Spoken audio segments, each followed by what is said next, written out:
చిట్టి తల్లి, చెప్పండి. నీకు వంటింట్లో ఏ ఏ సామాన్లు తెలుసు? నాకు ఉమ్. అన్ని సామాన్లు తెలుసు. అన్ని సామాన్లు తెలుసా? అంటే ఒక మినిమం పేర్లు చెప్పు, ఒక 10 పేర్లు చెప్పు.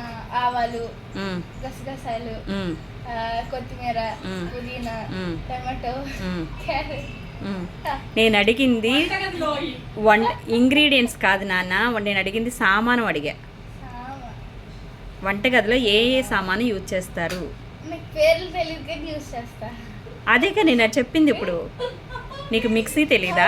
మిక్సీ తెలుసు. మరి చెప్పవే. మిక్సీ, స్టవ్, ఉమ్, కుక్కర్, ఆ, బాండి. ఉమ్. నీకు వంటింట్లో సామానం పెద్దగా తెలియదు కానీ ఆ సామానాల్లో దాగి ఉన్న ఐటమ్స్ మాత్రం బాగా తెలుసు. ఓకే, గసగసాలే చెప్పావంటే నువ్వు అన్నీ తెలుసుకోగలిగావు. హ్యాట్సాప్ నాన్న, హ్యాట్సాప్. బంగారు తల్లి, నువ్వు వంటింట్లోకి వెళ్ళి మ్యాక్సిమం వంట చేస్తున్నావు అని అర్థమైంది.